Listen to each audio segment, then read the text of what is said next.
As with many jobs, being a librarian requires wearing many hats. For some people, you might be a technology guru, or you might be the entire card catalog. For other people, you might be an encyclopedia, or also a budget stretcher. And getting through school at Kent requires developing these skills and also learning new skills to become the best that you can be. So the first thing I want to talk about is learning styles. The two learning styles that I have the most are oral and also kinesthetic learning. I learn best by doing. If it's a new technology, if I just take it and I kind of mess around with it for a little while, I'm going to learn how to use it. And that's really, for me, the best way to learn that. I also enjoy writing a lot, and I write by hand, but I also like to edit by hand. So a lot of times if I have a large paper, I'll print it off, and then I'll edit by hand. And for the oral learning, I think through the project here at Kent, it will require me to seek out my peers in order to discuss the ideas for me to learn best, and also to maybe sit down with some of my colleagues at work here and kind of discuss the new things that I'm learning, because that really helps me to connect the new knowledge to knowledge I already have, and also to cement that knowledge that I already have.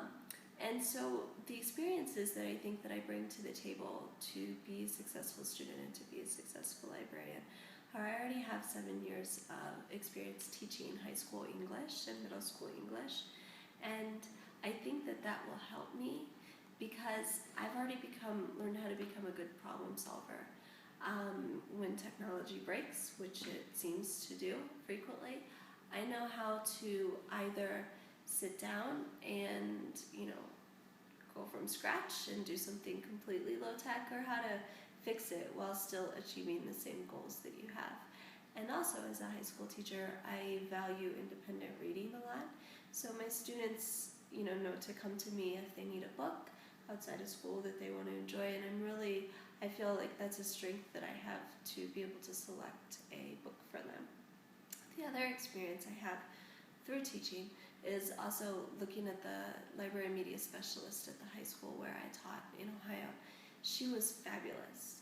Despite constant budget cuts and despite levy failures, she always found a way to maintain that level of excellence in our library, and to have the library be such a central part of the school for teachers and for students. She just did such a fabulous job at that. So I look to her as a mentor professionally and also educationally. One of the areas where I see room for growth through my education at Kent is technology. I'm not necessarily technologically challenged, but I don't feel technologically advanced.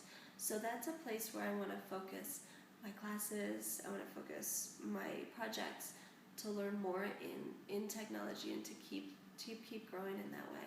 And also with budgeting a library, I don't know much about that. So I want to use the time at Kent to be able to grow in both of those areas. One of the areas that I do have a little bit of experience in is fundraising. I ran a half marathon with my husband with team and training, and you have to raise several thousands of dollars to do that. So I know how challenging that process can be, but also how rewarding it is. Another experience that I feel like I bring to the table is I have a lot of experience on district leadership teams, implementing Race to the Top, implementing the Common Core state standards. So I have a basic knowledge of the Common Core state standards as a whole across the different subject areas. And I think that that will help me when I become a librarian to help teachers to choose resources, to help teachers to choose technologies that's going to help them to best meet the goals of the Common Core state standards. And I also have experience working with professional communities as an English teacher with NCTE, with National Writing Project, and also with Octella. And I enjoy that. I enjoy networking and learning from my peers. So that's something I look forward to when I become a librarian, is joining ALA and becoming active in that association. So thank you so much for listening, and I look forward to continuing my education.